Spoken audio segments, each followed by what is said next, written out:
नमस्कार, आप देख रहे हैं 7 टीवी भारत लाइव। मोदी के हनुमान चिराग पासवान कैसे एनडीए के लिए बिहार चुनाव में जीत की संजीवनी लेकर आए, आज हम इस पर बात करेंगे। बिहार विधानसभा चुनाव में एनडीए को मिली लैंडस्लाइड विक्ट्री में चिराग पासवान की भूमिका से कोई इनकार नहीं किया जा सकता। चिराग पासवान खुद को मोदी का हनुमान कहते रहे हैं। आखिर किस तरह उन्होंने अपने समर्थकों का वोट बीजेपी और जेडीयू को ट्रांसफर कराने में सफलता हासिल की है। बिहार विधानसभा चुनाव में एनडीए की लैंडस्लाइड विक्ट्री में प्रधानमंत्री नरेंद्र मोदी के स्वघोषित हनुमान लोजपा नेता चिराग पासवान की महती भूमिका से इनकार नहीं किया जा सकता। लोजपा को करीब 19 सीट मिल रही है। एनडीए की ओर से उन्हें 29 टिकट दिए गए थे। जाहिर है कि लोजपा बड़ी सफलता की ओर बढ़ रही है। दूसरी ओर बीजेपी और जेडीयू को मिल रही भारी सफलता में भी चिराग पासवान की भूमिका से इनकार नहीं किया जा सकता, क्योंकि 2020 में उनके साथ न होने पर जेडीयू और बीजेपी को जो नुकसान हुआ था उसे सभी ने देखा था। रामविलास पासवान के पुत्र चिराग पासवान यूं तो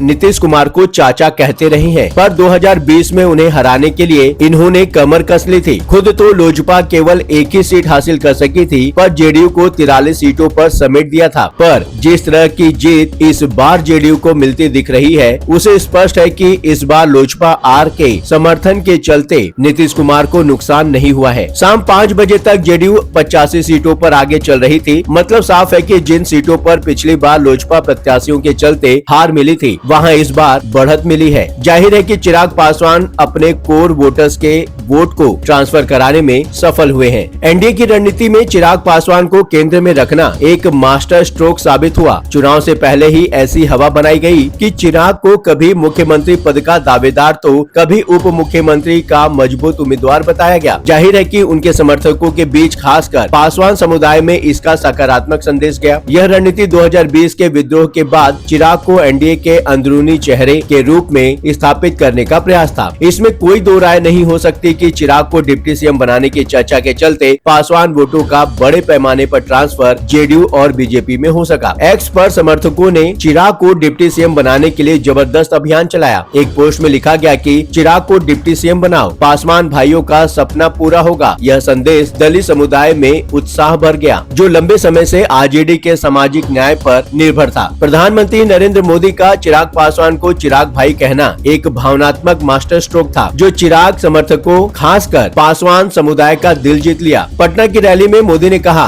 कि चिराग भाई बिहार के लाल हैं, वे एनडीए के साथ बिहार को नई ऊंचाइयों पर ले जाएंगे। यह शब्दों का जादू पासवान वोटरों में उत्साह भर गया, जो रामविलास पासवान की मोदी से पुरानी दोस्ती को याद करता। हनुमान रूपक यहाँ फिट बैठता है, मोदी राम चिराग हनुमान। एक्स पर एक वायरल वीडियो में चिराग ने कहा, मोदी जी ने मुझे भाई कहा, अब पासवान भाइयों का भरोसा एनडीए पर है। इस भावनात्मक अपील ने दलित समुदाय को जोड़ा, जहां 5 से लेकर 6% पासवान वोट निर्णायक साबित हुए। नीतीश कुमार और चिराग पासवान का मिलन एनडीए के लिए बहुत महत्वपूर्ण रहा। 2020 में नीतीश कुमार के खिलाफ चिराग ने बिगुल फूंक दिया था। एनडीए छोड़कर उन्होंने अपनी पार्टी को करीब 200 से अधिक सीटों पर चुनाव लड़ाया। जाहिर है इसका नुकसान एनडीए विशेषकर जेडीयू को हुआ। जेडीयू को केवल 43 सीट ही मिल सकी। बीजेपी जेडीयू से बड़ी पार्टी बनकर उभरी। बताया जाता है कि 40 से अधिक सीटों पर जेडीयू के हार का कारण चिराग बने थे। चिराग का नारा हिट हुआ था कि मोदी तुझसे बैर नहीं, पर नीतीश तेरी खैर नहीं। पर 2025 में फिजा बदली हुई थी। चिराग मुख्यमंत्री आवास पर नीतीश से मिलकर उनका पैर छू रहे थे, तो नीतीश कुमार छठ पर्व पर चिराग के घर पहुंचकर उनको गले लगा रहे थे। जाहिर है कि ये मेल मिलाप महागठबंधन के खिलाफ डेडलीस्ट कॉम्बिनेशन साबित हुआ। चिराग पासवान का धुआंधार प्रचार और सोशल मीडिया उपस्थिति ने बिहार में एनडीए की विजय की कहानी लिखी। केवल 29 सीट पर चिराग की पार्टी चुनाव लड़ रही थी, पर उन्होंने 100 से अधिक रैलियां की। जाहिर है कि चिराग ने एनडीए के लिए बहुत मेहनत की। एक्स पर उनके लाखों फॉलोअर्स ने उनके कई वीडियोस वायरल किए, जहां चिराग ने महागठबंधन पर हमला बोला। सोशल मीडिया ने पासवान वोट मोबिलाइजेशन में महत्वपूर्ण भूमिका निभाई। चिराग का डिजिटल कैंपेन युवा दलितों में हिट रहा। आपने पूरा वीडियो देख लिया तो इस विषय पर अपनी राय हमसे जरूर साझा करें। आपके विचारों का स्वागत है। चैनल को सब्सक्राइब करके वीडियो पसंद आया हो तो वीडियो को लाइक करें। लगातार खबरों के लिए बने रहिए 7 टीवी भारत लाइव के साथ।